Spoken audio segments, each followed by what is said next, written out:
Welcome back. You're watching Big Deal, and we are discussing the Deal Street outlook for FY25. Now, Gaurav, we were discussing the IPO market. Big companies aside, there are large companies, unicorns in the startup space as well. Well, we have had many learnings in the last few cycles of the IPOs in terms of valuation, appetite, and the future after listing. How do you see the pipeline building for the new age and the startup IPOs and the valuation as well as the appetite picture? A couple of them, big ones, are almost ready to hit the market as I see. Yes.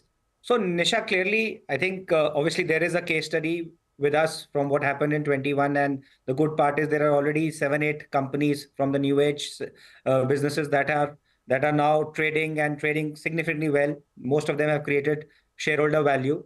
So, the private space understands that well, that what it now takes to go public, and versus 2021, where some of the businesses probably were not that well prepared. Today, businesses are simulating in a public environment 12 to 18 months prior to going public. So they are very well prepared, both in terms of processes, regulatory requirement, strong and sharp focus on profitability. And when we talk about profitability, it's not a fuzzy term there. We will be profitable sometime in future. People clearly have a path to profitability or already being profitable. So clearly, there is a large pipeline. We believe that about 50 to $75 billion of new market cap can get added to the current market cap in the next 2 years just from these new age companies. And the businesses are very, very different. They can be consumer tech businesses, fintech.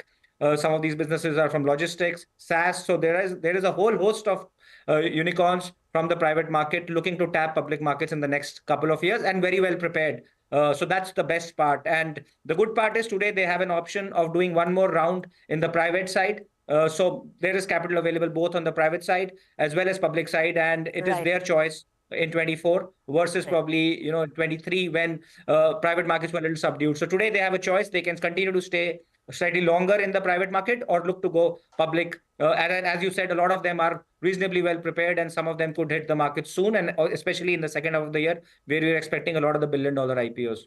All right. So a lot of billion-dollar IPOs. We saw very few of those last year.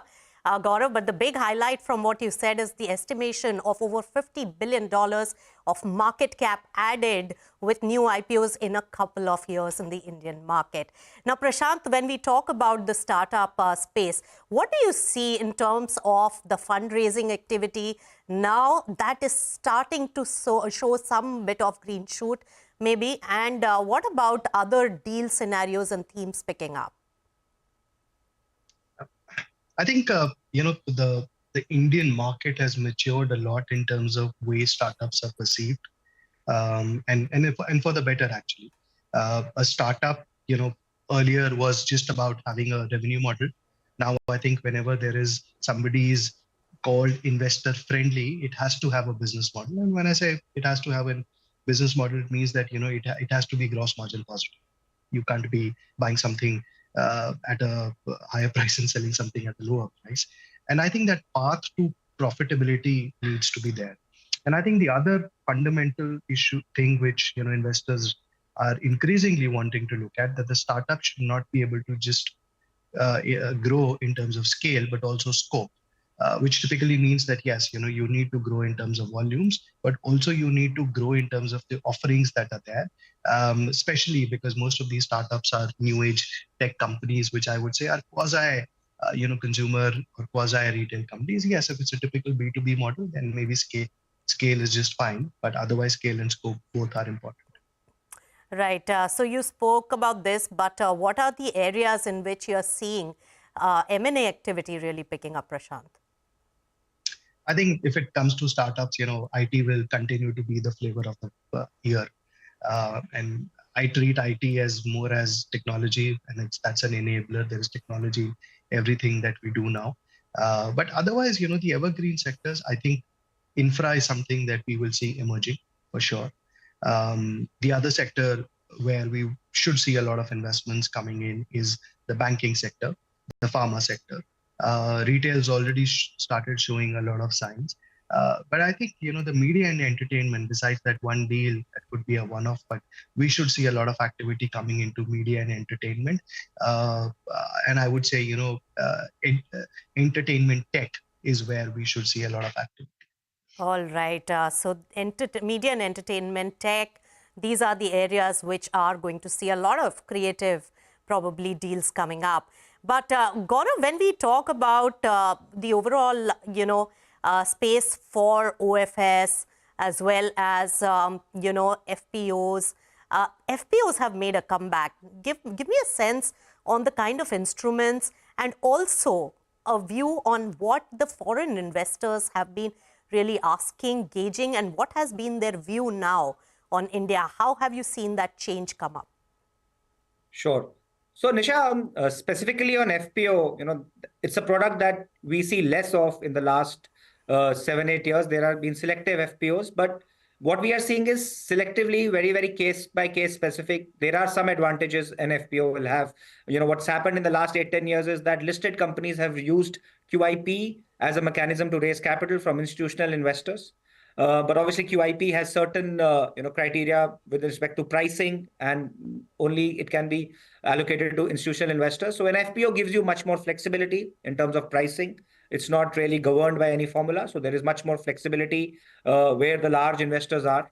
Plus, it also opens up a larger pool of investors versus the QIP only to institutional, and FPO is allocated to institutional investors, retail and high net worth, very similarly to an IPO. So there's a larger pool of capital available for FPO as a product, but you will see it very, very selectively in unique situations.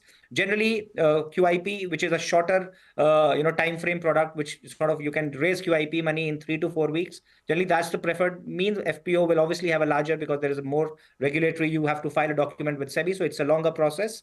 You will see it case by case, but obviously it has certain advantages as we are seeing in certain situations. All right. And Prashant, what about the other types of ideas like REIT, InvIT listing? Do you see any new themes picking in the equity market as well?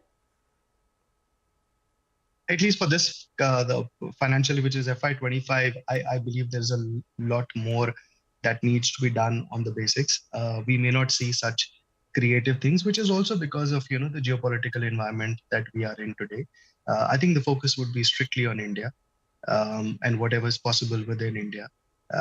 That would be my gut feel.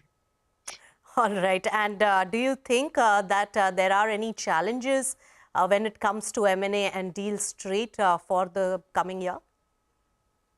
I don't think so there are any challenges, but I think something that perhaps the banking sector should evolve is that has the time come for India to mature and also look at acquisition financing, which is today not a means available. I think banks should look at that. That would really help the debt markets. Funding acquisitions is something that would really be an evolution for the Indian transactions.